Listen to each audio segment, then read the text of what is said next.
দেখুন, এই যে সাংসদরা যারা এনসিপিআই বলে গেছেন, অবিলম্বে এদের সাংসদ পদ খারিজ হওয়া উচিত। এই বিশ্বাসঘাতক, বেঈমান, নির্লজ্জ, গদ্দার এরা তৃণমূল থেকে জিতে গেছে, বিজেপির সঙ্গে বৈঠক করছে, ঘোরাঘুরি করছে, মাখামাখি করছে, ছবি তুলছে, মুখে বলছে এনসিপিআইতে, আর অ্যাকচুয়ালি লোকসভা টিভিতেও স্পিকার কিন্তু তাদের এনসিপিআই কে স্বীকৃতি দেননি। তাদের সেখানে লেখা থাকছে টিএমসি, অর্থাৎ আমাদের সাংসদ। তো তারা কোথায় আছেন এখন? কেন এখনো তাদের সাংসদ পদ খারিজ করা হচ্ছে না? কেন খারিজ করা হচ্ছে না? অবিলম্বে তাদের সাংসদ পদ খারিজ করা উচিত। এরা বিশ্বাসঘাতকতার রাজনীতির কুৎসিততম উদাহরণ রাখছেন। বিশ্বাসঘাতকতার রাজনীতির কুৎসিততম উদাহরণ রাখছেন। এরা তৃণমূল থেকে জিতেছেন, বিজেপি নেতাদের বাড়ি বাড়ি দুয়ারে দুয়ারে ঘুরে বেড়াচ্ছেন, মুখে বলছেন এনসিপিআই তে জয়েন করেছেন, অথচ তাদের পরিচয় এখনো লোকসভায় টিএমসি। তো তারা আছেন কেন? রাজ্যসভায় যারা নাকি বলছেন বিপ্লব করেছেন, তারা তো ইস্তফা দিয়েছেন। তা লোকসভার এরকম ঘুরঘুর করছেন কেন এদিক এ দোকানে ও দোকানে? ক্ষমতা থাকলে ইস্তফা দিয়ে জিতে আসুন না একবার মানুষের ভোটে।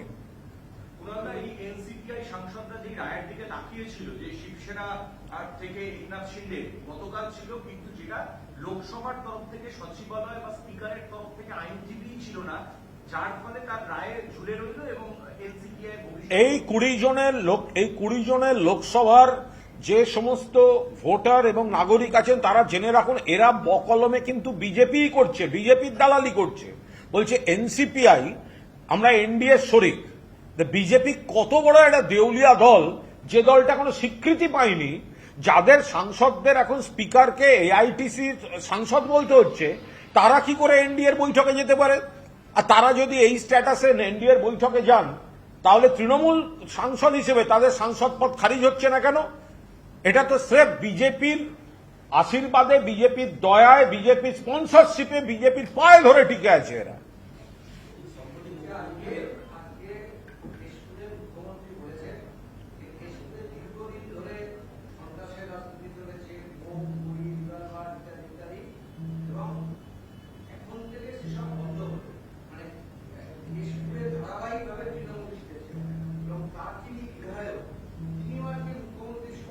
দেখুন, মাননীয় মুখ্যমন্ত্রী কেশপুর নিয়ে কি বলেছেন তার ব্যাপার, কিন্তু তিনি যখন তৃণমূল কংগ্রেসে ছিলেন এবং অত্যন্ত গুরুত্বপূর্ণ জায়গায় ছিলেন, নীতি নির্ধারক জায়গায় ছিলেন, তখনও কিন্তু এই পূর্ব মেদিনীপুর, পশ্চিম মেদিনীপুর এগুলিতে তার সাংগঠনিক গুরুত্ব ছিল অপরিসীম।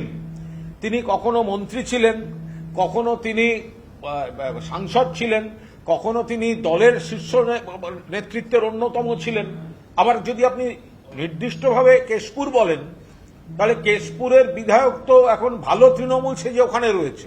তাহলে এখন যদি মুখ্যমন্ত্রী বলেন এই এই এই এই এই এই খারাপ হয়েছে, তো সেই খারাপের দায় এবং দায়িত্ব যাদের, তাদের মধ্যে প্রাক্তন তৃণমূলের অন্যতম শীর্ষ নেতাও যেমন রয়েছেন, তেমনি আবার সদ্য তৃণমূলের টিকিটে জেতা দীর্ঘদিনের আবার ভালো তৃণমূল হয়ে যাওয়া সেই বিধায়কও তো রয়েছেন।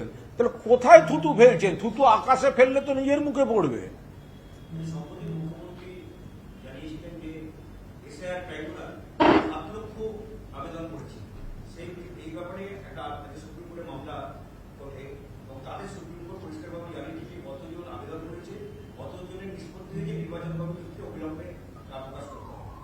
আমরা তো সেটা খুব স্পষ্টভাবে বলছি যে এই যে এই অনেককে ভোটার লিস্টের বাইরে ফেলে রাখা হয়েছে, এসআইআর বাইরে ফেলে রাখা হয়েছে, এখনো তারা তো ভোট দিতে পারলেন না। এখন এক এক ধরনের ফিগার বলা হচ্ছে, এতজন আবেদন করেছে, অতজন আবেদন করেছে। আরে ভাই, এত সময় লাগছে কেন? কিসের জন্য এত সময় লাগছে? অবিলম্বে এই নাম, খসড়া তালিকা এবং স্ট্যাটাসটা প্রকাশ করে দ্রুত নিষ্পত্তি করতে হবে। একজনও বৈধ ভোটারকে বাদ দেওয়া যাবে না এবং বৈধ ভোটারকে হয়রান করা যাবে না। রাজনৈতিক দৃষ্টিভঙ্গি থেকে তাদেরকে বিলম্ব এই তালিকায় রাখা যাবে না।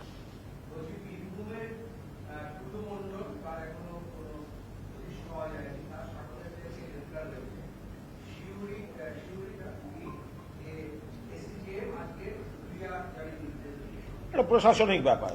আইনে যদি কাউকে খুঁজে না পাওয়া যায় বা কিছু হয়, তদন্তকারী এজেন্সি যদি চায়, কোর্ট যেটা মনে করেছেন সেটা করেছেন, এর উপর কোনো রাজনৈতিক।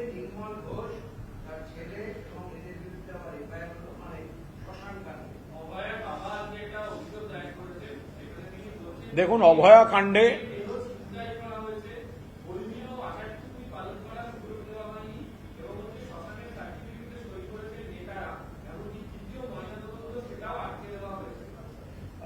আমি একটা পরিষ্কারভাবে কথা বলি, অভয়ার মৃত্যু ভয়ঙ্কর, আমরাও নিন্দা করেছি।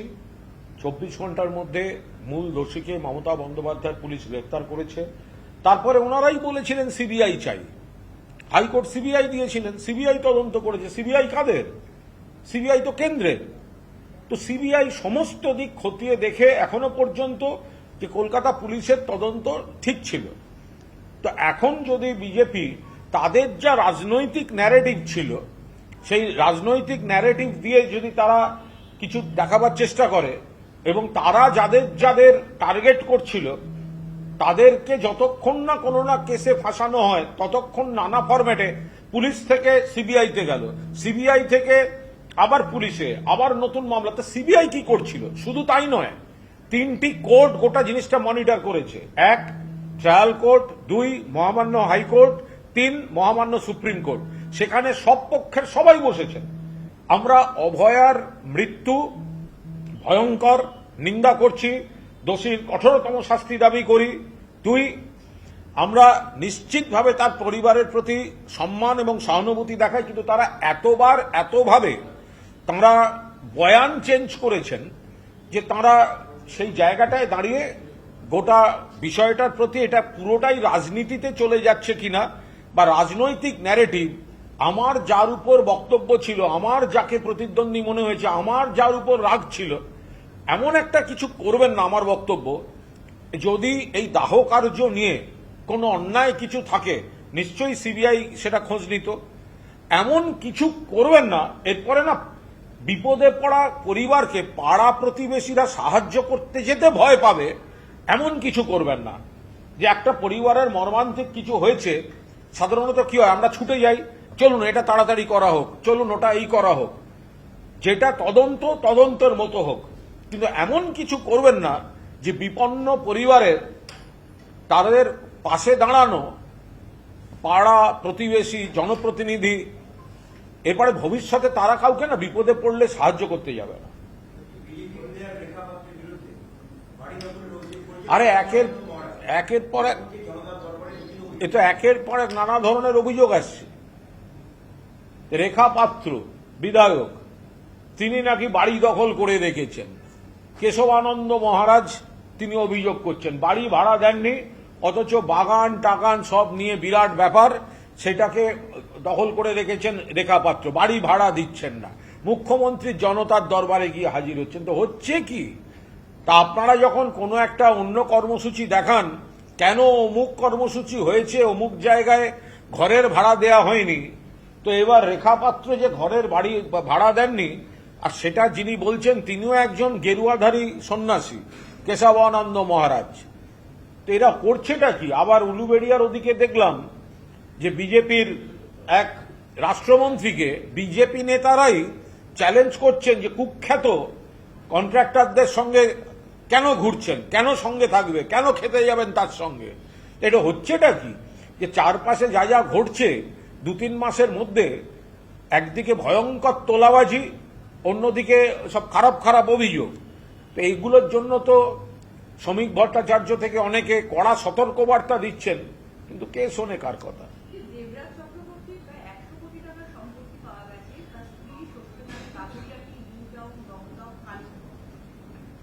বলতে পারবো না। যদি কারুর যদি সম্পত্তি পাওয়া যায়, যদি বৈধ হয় বৈধ, যদি অবৈধ হয় law will take its own course. এর সঙ্গে তৃণমূল কংগ্রেস কোনো রাজনৈতিক মন্তব্য করবে না। যদি কেউ অবৈধ সম্পত্তির পাহাড় করে থাকে এবং সেটা যদি এজেন্সি প্রমাণ করে, সেটা সংশ্লিষ্ট ব্যক্তি এবং তার আইনজীবীরা বলবেন, আমি এখানে কোনো মন্তব্য করব না।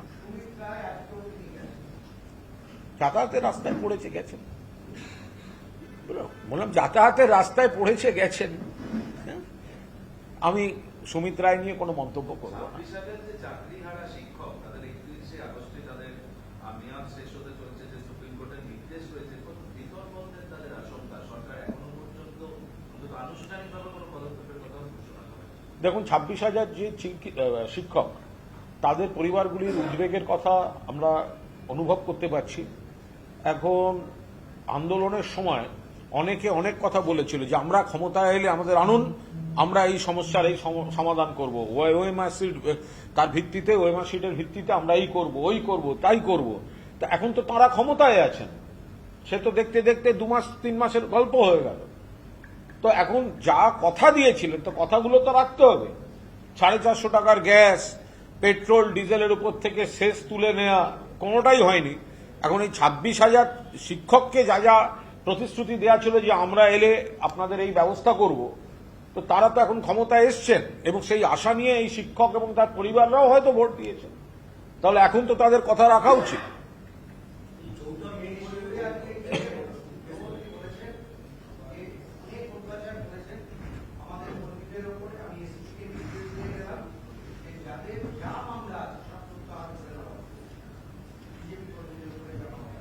না, এটা তো কোনো কাজের কথা নয় যে বিজেপি কর্মীদের উপর, মানে বিজেপি যেখানে সন্ত্রাস করেছে, বিজেপি যেখানে আপত্তিকর কাজ করেছে, বিজেপি যেখানে তৃণমূল বা অন্য কংগ্রেস, অন্য মানে সিপিএম বা কংগ্রেস বা যারা আছে তাদের উপর অত্যাচার করেছে, তাদের মামলা তুলে নেওয়া হবে। মামলাগুলো তো মামলার মতো করে দেখা উচিত।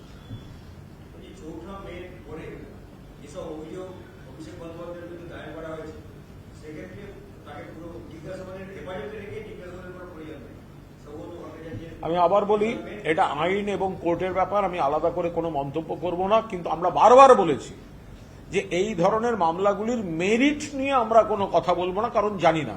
বাট টাইমিং নিয়ে অবশ্যই কথা বলবো।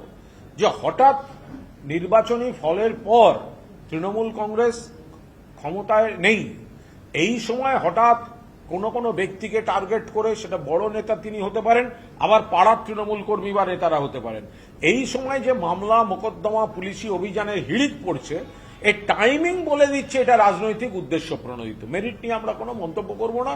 আমার ধারণা মহামান্য হাইকোর্টের বিচারপতি তিনিও এটা অনুভব করেছেন।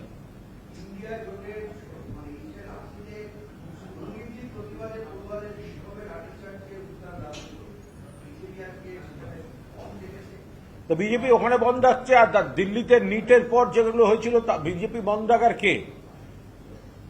যেখানে পরীক্ষার্থী বা নতুন প্রজন্ম ছাত্ররা অনুভব করবেন যেখানে কেলেঙ্কারি হয়েছে, তাদের ভবিষ্যতের ক্ষতি হয়েছে, তারা বিক্ষোভ দেখাচ্ছেন। ছাত্রদের উপর এইগুলো আমরা কেউ সমর্থন করি না, কিন্তু বিজেপি এ ব্যাপারে বলার কোনো অধিকার নেই, কারণ দিল্লিতেই আমরা দেখেছি কি কি কাণ্ড হয়েছে।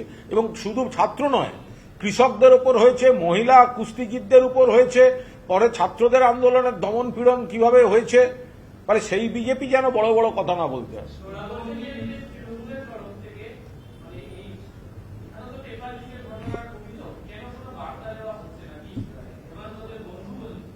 না, আমরা যেটা যা যা কমিউনিকেট করার আমাদের তরফ থেকে, যা যা কর্তব্য পালন করার, যেটা অবজারভেশনে রাখার, সেটা আমরা রাখছি। অনভিপ্রেত যে ঘটনাগুলো, সেগুলোকে তো তৃণমূল কংগ্রেস সবসময় অনভিপ্রেত বলে।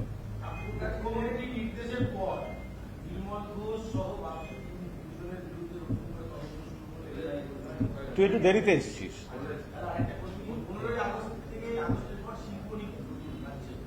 রাজ্যের শিল্পনীতি মমতা বন্দ্যোপাধ্যায় যেটি ঘোষণা করেছিলেন, সেটি একটি মডেল শিল্প নীতি, এবং সেই শিল্পনীতিটাই পশ্চিমবঙ্গের পক্ষে আদর্শ শিল্পনীতি।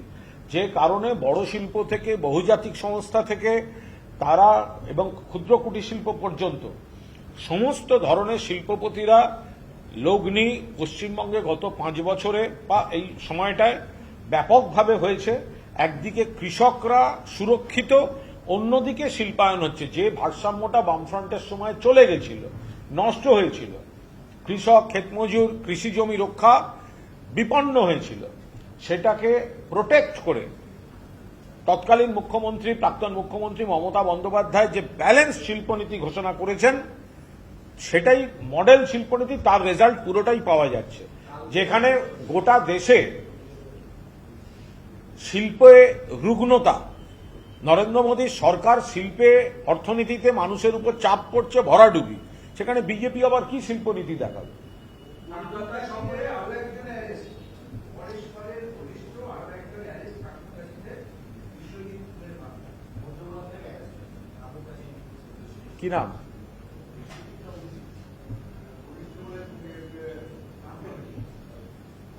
দেখুন, আমি এই মৃত্যুটা অত্যন্ত দুর্ভাগ্যজনক মৃত্যু ছিল। আমি এই বিষয়ে কোনো মন্তব্য করব না, কিন্তু এখন যাদের নির্দিষ্ট করে দেয়া হচ্ছে যে আমার রাজনৈতিক প্রতিদ্বন্দ্বী, তাই একটা নাম দিয়ে দাও, এখন প্রকৃতই সেই ব্যক্তি জড়িত ছিল নাকি তৃণমূল কংগ্রেস বা অমুকের লোক বলে তাকে আগে অ্যারেস্টটা করে নেওয়া হচ্ছে, এইটা কিন্তু দেখার বিষয়। বিদেশি অনুদানে লাগাতারতে নতুন বিল কালকে আসলে সংসদে পেশ করা হবে, এসসিআরএ। এটা আপনারা কি দেখতে পাবেন বলতে এই টাকা আসলে প্রচুর অসামাজিক কাজ, বিভিন্ন দেশবিরোধী কাজ হচ্ছে, মনিটরিং এর ব্যবস্থা রাখা উচিত। মনিটরিংটা করা তো কেন্দ্রের দায়িত্ব। নিজেরা কেন্দ্রের দায়িত্ব অবহেলা করে বহু সংস্থা আছেন, সরকারও অনেক সময় বিদেশি ফান্ড নেয়, বেসরকারি সংস্থার কাছেও আন্তর্জাতিক সংস্থা থেকে ফান্ড আসতে পারে। তো সেগুলো যদি তাদের অনেক বন্ধু সংস্থাও বাইরের ফান্ড নেয়, তো এখন কথা হচ্ছে তাদের মনিটরিং এর ব্যবস্থা করা উচিত। মনিটরিং এর মেকানিজম তো কেন্দ্রের হাতে, তাদের রেসপন্সিবিলিটি। তারা যদি সেটা না করে ফান্ডটাই আসার ব্যবস্থা করে, এই ফান্ডের মাধ্যমে যা যা কাজ হয়, অনেক ডেভেলপমেন্ট হয়, অনেক এমপ্লয়মেন্ট হয়, যদি কোথাও মিসইউজের সম্ভাবনা থাকে, তো সেন্ট্রাল গভর্নমেন্টের হাতে তো সমস্ত মেকানিজম আছে, করুক।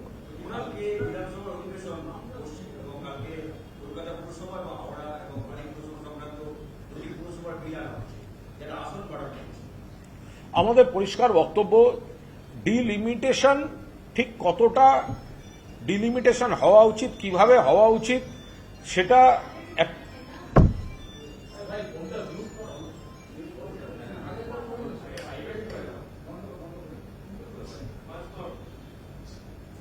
ডিলিমিটেশনের বিষয়টা হচ্ছে যেভাবে যে পদ্ধতিতে সরকার ডিলিমিটেশনের বিল আনছে, সর্বভারতীয় তৃণমূল কংগ্রেস তার সর্বাত্মক বিরোধিতা করবে। কারণ ডিলিমিটেশন কখনো কখনো হয়তো প্রয়োজন পড়ে, কিন্তু যে পদ্ধতিতে এবং যে উদ্দেশ্যে এবারে ডিলিমিটেশনের খসড়া বলে একটা জিনিস চালু করা হচ্ছে, সেটা সম্পূর্ণ অবৈজ্ঞানিক এবং রাজনৈতিক উদ্দেশ্য প্রণোদিত। এখানে গণশুনানি, সাধারণ মানুষের মতামত নেওয়া হয়নি, বিরোধীদের মতামত নেওয়া হয়নি, জনপ্রতিনিধিদের ইনভলভ করা হয়নি, আগে সবটা করে ফেলা হয়েছে। এবার বলা হচ্ছে একটা অল্প সময় দিয়ে অমুক এই করুন, এভাবে হতে পারে না। যে পদ্ধতিতে ডিলিমিটেশনটা হয়েছে, যে উদ্দেশ্য নিয়ে ডিলিমিটেশনটা হয়েছে, বিস্তীর্ণ জায়গায় এমনভাবে ভাঙচুর হয়েছে, বহু এলাকার ডেমোগ্রাফি চেঞ্জ হয়ে যাচ্ছে। একজন এখানে থাকেন, তার বুথ কোথায়, ইলেকশনের যে মানচিত্রটা আছে সেটা অনেক জায়গায় ডিস্টার্বড হচ্ছেন। বহু এলাকা থেকে নাগরিকদের আমরা আপত্তি পাচ্ছি। সবচেয়ে বড় কথা, আমরা এখনো অফিসিয়ালি জানি না যে ডিলিমিটেশনের যে খসড়াগুলো ঘুরে বেড়াচ্ছে, এটা সত্যি অফিসিয়ালি সরকার করছে নাকি এগুলো এমনি ঘুরে বেড়াচ্ছে। বিরোধী দল, সব রাজনৈতিক দল, গণতান্ত্রিক প্রক্রিয়ায় যারা সামিল, সাধারণ মানুষ, কাউকে কোনো সুযোগ দেওয়া হয়নি এখনো পর্যন্ত শুনানিতে।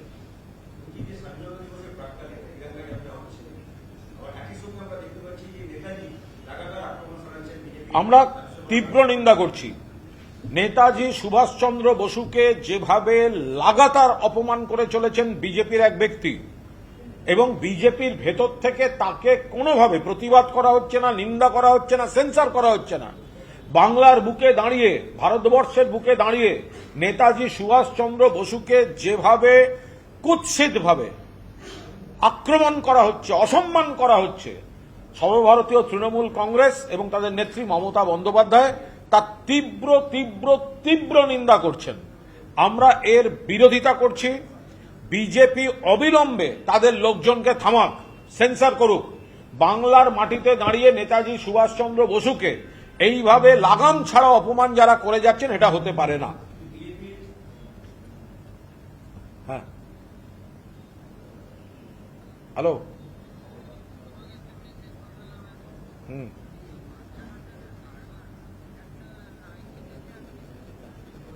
হ্যাঁ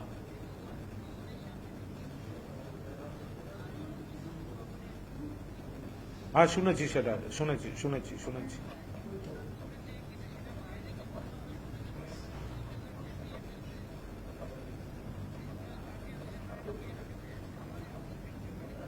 হ্যাঁ, ঠিক আছে, শুনেছি, বলেছি, দেখছি।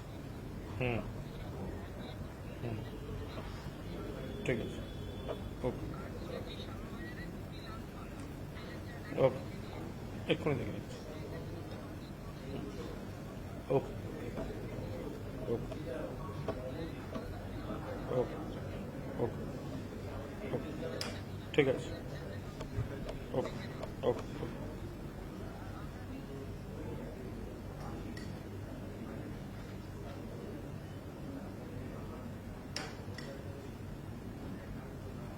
হ্যাঁ আচ্ছা, আমি তাও বেরোবো খুব তাড়াতাড়ি এবার।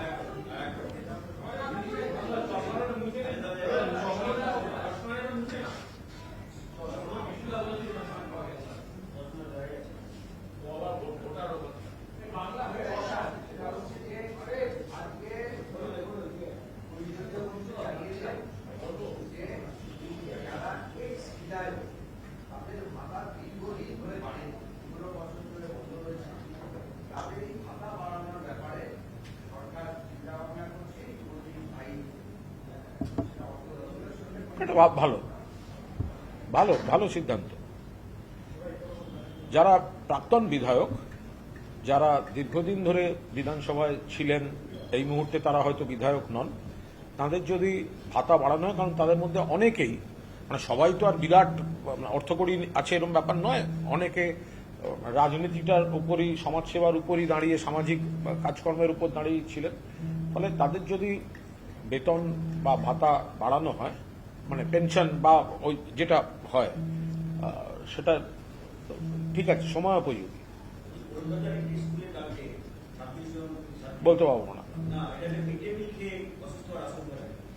সেটা তো একটা বিচ্ছিন্ন ঘটনা, এবং সেখানে একদম খতিয়ে দেখা উচিত কেন অসুস্থ হলো। নিশ্চয়ই সেখানে এমন কিছু ছিল যেটাতে ছাত্রীরা এতজন একসঙ্গে অসুস্থ হয়ে পড়েছে।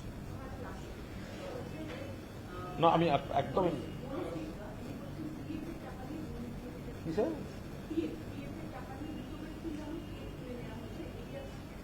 তো পিএফ পুরোটাই হচ্ছে সেন্ট্রাল গভর্নমেন্টের ব্যাপার, পিএফ এর সঙ্গে রাজ্য সরকারের কোনো সম্পর্ক নেই। যদি পিএফ নিয়ে কারোর কিছু বলার থাকে বা সেখানে অনিয়মের থাকে, সেটা পিএফ কেন্দ্রীয় সরকারের সংশ্লিষ্ট দপ্তরে বলুন। আমি আর বলছি না, তাড়াতাড়ি তাড়াতাড়ি তাড়াতাড়ি অন্য ভাষায় 5 মিনিটে বেরিয়ে যাবো।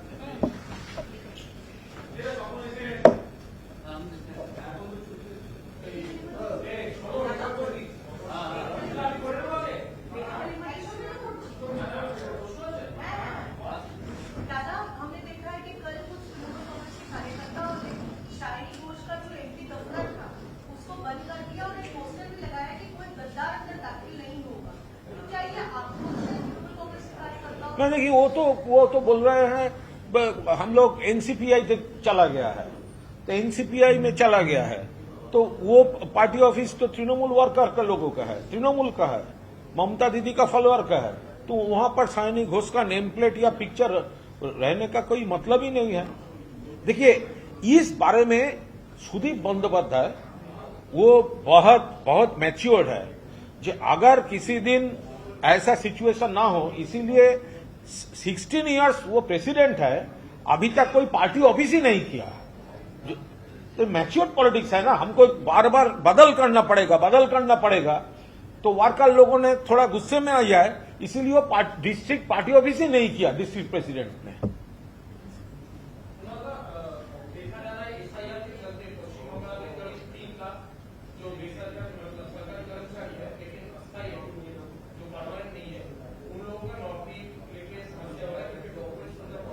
देखिए, अगर यहाँ का रहने वाला है, उसका डॉक्यूमेंट का क्या है वो एडमिनिस्ट्रेशन का मैटर है, उसका ऊपर कोई कमेंट नहीं करूंगा।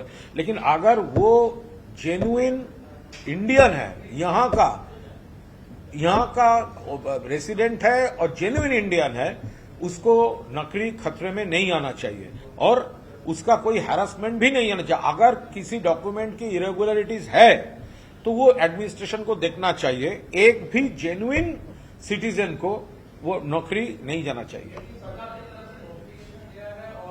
सरकार को रिथिंक करना चाहिए।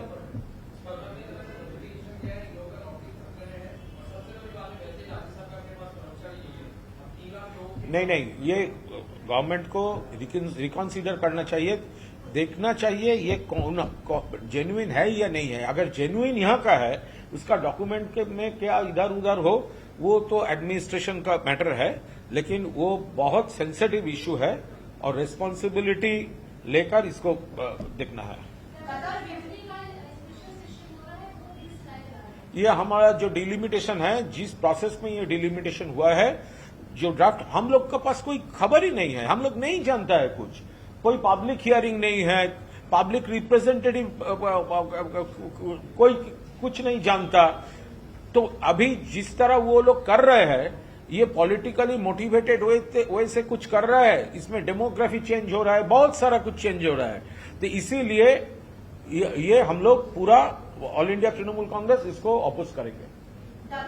बीजेपी की जो विधायक है रेखा पात्र, कल जनता दरबार में कंप्लेंट आई है। देखिए, रेखा पात्र का खिलाफ केशवानंद महाराज नाम लेके कोई सन्यासी वो कंप्लेन किया है, जो वो रेंट दिया था रेखा पात्र जी को, लेकिन वो सब नहीं मिल रहा है। तो ये तो भाजपा तो सब 2 महीने में ये क्या क्या दिखाएगा ये लोग। एक तरफ तो तोलाबाजी इतना बढ़ गया है, श्रमिक भट्टाचार्य जी को अलर्ट कर रहा है, वो अलर्ट करना पड़ रहा है। और अभी ये रेखा पात्र जी, अब देखिए उलूबेड़िया में उमेश राय के खिलाफ भाजपा बोल रहा है, किसके साथ आप घूम रहे हैं, किसके साथ मीटिंग कर रहे हैं, इसके खिलाफ तो हमारा सब एलिगेशन है। तो ये सब भाजपा 2 महीने में, वो तो बोल दिया जितेंद्र तिवारी भाजपा एमएलए ने, ये 15 इयर्स क्या है, तो 2 महीने में हमारा वर्कर उसको क्रॉस कर गया है। Okay, thank you. देखिए, नेताजी सुभाष चंद्र बोस को लगातार इंसल्ट कर रहा है भाजपा का एक एमपी, भाजपा लीडर्स, और भाजपा से कोई कंडेम करने वाला स्टेटमेंट भी नहीं है। ये हम लोग बर्दाश्त नहीं करेंगे। बंगाल में, इंडिया में नेताजी सुभाष चंद्र बोस को ये भाजपा इंसल्ट करेंगे, ये हम लोग नहीं मानेंगे। हम लोग प्रोटेस्ट कर रहे हैं और भाजपा इमीडिएटली कंडेम करना चाहिए और इसको सेंसर करना चाहिए, स्टेप लेना चाहिए।